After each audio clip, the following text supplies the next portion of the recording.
Shri K V Sumesh. Sir, ഇത് അങ്ങേയറ്റം ജനാധിപത്യ വിരുദ്ധമായിട്ടുള്ളൊരു കാര്യമാണ്. ഹൈക്കോടതി തന്നെ ഒരു സ്പെഷ്യൽ ടീമിനെ നിശ്ചയിക്കുകയും സാധാരണ നമ്മുടെ നാട്ടിൽ നടക്കുന്ന ഏത് സമരത്തിനും ഹൈക്കോടതി മേൽനോട്ടത്തിൽ അന്വേഷണം വേണമെന്നൊക്കെയാണ് പറയുക. പക്ഷേ ഹൈക്കോടതി തന്നെ അന്വേഷണം പ്രഖ്യാപിച്ചിരിക്കുന്ന സാഹചര്യത്തിൽ ഒരു ജനാധിപത്യ വേദിയെ നിരന്തരമായി തടസ്സപ്പെടുത്തുന്ന പ്രതിപക്ഷത്തിൻ്റെ ഈ നീക്കം അങ്ങേയറ്റം അപകടകരമായിട്ടുള്ളൊരു കാര്യമാണെന്ന് സാർ രേഖപ്പെടുത്തുന്നു. സാർ, ഇവിടെ ഞാൻ ചോദിക്കാൻ ആഗ്രഹിക്കുന്നത് KSRTC കഴിഞ്ഞ നല്ല മുന്നേറ്റമാണ് നമ്മുടെ ഈ കാലയളവ്. ബഹുമാനപ്പെട്ട KB ഗണേഷ് കുമാർ മിനിസ്റ്റർ നല്ലതുപോലെ ആ കാര്യം ശ്രദ്ധിക്കുകയും ഈ ഓണം ജീവനക്കാർക്കും KSRTCക്കും ഒക്കെ വലിയ മെച്ചമുണ്ടായി.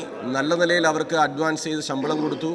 അവർക്ക് ആദ്യമായി നല്ലതുപോലെ ഇടപെടാൻ പറ്റുന്ന സാഹചര്യം ഉണ്ടായി. KSRTCയും പൊതുവിൽ വളരെ വലിയ നിലയിൽ മെച്ചപ്പെടുന്ന ഒരു അന്തരീക്ഷമാണുള്ളത്. ബഹുമാനപ്പെട്ട മിനിസ്റ്റർ ഈ മേഖലയിൽ എടുക്കുന്ന പ്രത്യേകമായ ഇനീഷ്യേറ്റീവിന് കേരളത്തിൽ വലിയ അംഗീകാരവും സ്വീകാര്യതയാണ് ലഭ്യമാകുന്നത്. സാറിൻ്റെ ചോദ്യം, ബഹുമാനപ്പെട്ട മിനിസ്റ്റർ ജീവനക്കാർക്കും മറ്റുമൊക്കെ ചെയ്യുന്ന ഒരുപാട് കാര്യങ്ങൾ പോലെ KSRTCയിൽ മാത്രം യാത്ര ചെയ്യുന്ന നമ്മുടെ നാട്ടിലെ ഈ പൊതുമേഖലാ ഗതാഗത സംവിധാനത്തെ മാത്രം ആശ്രയിക്കുന്ന ഒരുപാട് യാത്രക്കാരുണ്ട്. ആ യാത്രക്കാർക്ക് അവർക്ക് വേണ്ടി പ്രത്യേകമായിട്ടുള്ള എന്തെങ്കിലും പദ്ധതികളും കാര്യങ്ങളും നടപ്പിലാക്കാൻ ബഹുമാനപ്പെട്ട മിനിസ്റ്റർ ഉദ്ദേശിക്കുന്നുണ്ടോ എന്നതാണ് സാർ എൻ്റെ ചോദ്യം. Yes minister. സാർ, ഏറ്റവും കൂടുതൽ യാത്രക്കാരെ ആകർഷിക്കുക എന്നുള്ളതൊപ്പം തന്നെ KSRTC വിജയത്തിലേക്ക് നീങ്ങുന്നു. KSRTC ജീവനക്കാരുടെ സഹകരണം കൊണ്ടും KSRTCയുടെ യാത്രക്കാരുടെ വലിയൊരു സഹകരണം, വളരെ സ്നേഹത്തോടെയുള്ള സമീപനം കൊണ്ടും നമ്മൾ മുന്നേറുകയാണ്. അപ്പോൾ ജീവനക്കാർക്ക് വലിയ ഇൻഷുറൻസ് ഏർപ്പെടുത്തി. ഞങ്ങൾ ഒരു ജീവനക്കാരൻ മരിക്കുകയാണെങ്കിൽ, ജീവനക്കാരി ആക്സിഡൻറ്റിൽ മരിച്ചാൽ 1 കോടി രൂപ കിട്ടുന്ന കേരളത്തിലെ ഏറ്റവും വലിയ ഇൻഷുറൻസാണ് KSRTC ഏർപ്പെടുത്തിയിരിക്കുന്നത്. ഇപ്പോൾ ഒരു സഹോദരൻ, ഒരു തൊഴിലാളി മരിച്ചു. അദ്ദേഹത്തിൻ്റെ കുടുംബത്തിന് ഏതാനും ദിവസങ്ങൾക്കകം 1 കോടി രൂപ, ആദ്യത്തെ 1 കോടി രൂപ കൈമാറാൻ പോവുകയാണ്. ആ കുടുംബത്തിൽ പെൺകുട്ടികളുണ്ടെങ്കിൽ അവരുടെ വിവാഹത്തിന് മരണശേഷം പിതാവിൻ്റെ അല്ലെങ്കിൽ മാതാവിൻ്റെ മരണശേഷം 10 ലക്ഷം രൂപ ഈ ഇൻഷുറൻസ് വഴി കിട്ടും. പഠിക്കുന്ന കുട്ടികളുണ്ടെങ്കിൽ അവർക്ക് പഠിക്കാൻ ഒരു കുട്ടിക്ക് 5 ലക്ഷം രൂപ വെച്ച് 2 കുട്ടികൾക്ക് 10 ലക്ഷം രൂപ വരെ കിട്ടും. അവർ പഠിക്കാനായിട്ട് ഉന്നത പഠനത്തിന് വേണ്ടി കിട്ടും. ഈ ഒരു പദ്ധതി കേരളത്തിലെ ഈ KSRTCയിൽ മാത്രമാണുള്ളത്. ഇത്രയും വലിയൊരു തുകയും ഇത്ര വലിയ ആനുകൂല്യങ്ങളും ഉള്ളത്. അവർക്ക് 2500 രൂപ അവരെ കയ്യിൽ നിന്ന് അടച്ചാൽ ഒരു വർഷം അവർക്ക് 2 ലക്ഷം രൂപ മുതൽ 15 ലക്ഷം രൂപ വരെയുള്ള ചികിത്സ കേരളത്തിലെ ഏത് ഉന്നതമായ ആശുപത്രിയിലും അവർക്ക് ലഭ്യമാകും. 2500 രൂപ അടയ്ക്കുകയാണെന്നുണ്ടെങ്കിൽ അവർ തന്നെ അടയ്ക്കണം. നമ്മളവരെ ശമ്പളത്തിലൊന്നും പിടിക്കുന്നില്ല.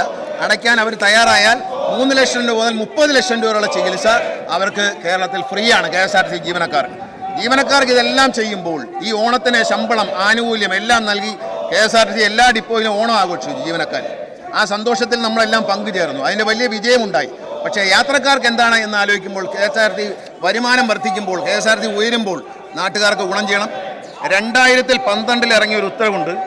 ക്യാൻസർ രോഗികളായ ക്യാൻസർ സെൻ്ററുകളിലേക്ക് എന്നാണ് പറയുന്നത്. അതിനകത്ത് റീജിയണൽ ക്യാൻസർ സെൻ്റർ എന്ന് പറയുന്നുണ്ട്. പക്ഷേ ഞാൻ അതിൽ മാറ്റം വരുത്തിയാണ്. ബഹുമാനപ്പെട്ട മുഖ്യമന്ത്രിയുടെ അനുവാദത്തോടെ ബഹുമാനപ്പെട്ട സ്പീക്കർ എന്നെ ഇത് പ്രഖ്യാപിക്കാൻ അനുവദിക്കണം. പ്രതിപക്ഷത്തിന് ഇതൊന്നും കേൾക്കാൻ വലിയ താല്പര്യം പ്രതിപക്ഷത്തിന് വലിയ താല്പര്യം ഉണ്ടാവില്ല. ഹൈക്കോടതി അന്വേഷണം പ്രഖ്യാപിച്ചിട്ട് ആ അന്വേഷണത്തിന് പോരെന്നുണ്ടെങ്കിൽ ഹൈക്കോടതിയിൽ പോകണം, ബഹുമാനപ്പെട്ട ഹൈക്കോടതിയിൽ. അല്ലാതെ ആ അന്വേഷണത്തിന് പേരിൽ ഉത്തരവിടാൻ മുഖ്യമന്ത്രിക്ക് അധികാരമില്ല, ക്യാബിനറ്റിന് അധികാരമില്ല.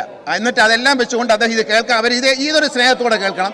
ഇത് അവർക്ക് വേണ്ടിയുള്ളതല്ല, ഇത് ജനങ്ങൾക്ക് വേണ്ടിയുള്ളതാണ് പ്രഖ്യാപനം. 2012 പുറപ്പെടുവിച്ച ക്യാൻസർ സെൻ്ററിലേക്ക് പോകുന്നവർക്ക് 50% ഫാസ്റ്റ് പാസഞ്ചർ മുതൽ ഓർഡിനറി ബസ് എന്ന് പറഞ്ഞത് മാറ്റം വരുത്തിയാണ്. സൂപ്പർ ഫാസ്റ്റ് മുതൽ താഴോട്ടുള്ള എല്ലാ ബസ്സുകളിലും ക്യാൻസർ രോഗത്തിൻ്റെ ചികിത്സയ്ക്കായി മലബാർ ക്യാൻസർ സെൻ്ററിലും തിരുവനന്തപുരത്ത് RCCയിലും മറ്റേത് ആശുപത്രിയിലേക്കും കേരളത്തിൽ യാത്ര ചെയ്യുന്ന റേഡിയേഷനും കീമോയ്ക്കുമായി യാത്ര ചെയ്യുന്ന രോഗിക്ക് സമ്പൂർണ്ണ സൗജന്യം KSRTC നൽകുന്നതായിരിക്കും. സമ്പൂർണ്ണ സൗജന്യം ആ വ്യക്തിക്കുള്ള ഏതിപ്പോൾ പ്രൈവറ്റ് ആശുപത്രിയിൽ പോവുകയാണെങ്കിലും അവർ പോകുന്ന സ്ഥലത്ത് നിന്നും ഈ ആശുപത്രിയിലേക്ക് നിരന്തരമായി RCC കീമോയ്ക്കും റേഡിയേഷനും പോകുന്ന രോഗികൾക്ക് KSRTCയുടെ സൂപ്പർ ഫാസ്റ്റ് മുതൽ താഴോട്ടുള്ള എല്ലാ വണ്ടികളിലും സമ്പൂർണ്ണ സൗജന്യം പ്രഖ്യാപിക്കുകയാണ് സർക്കാർ. ഇത്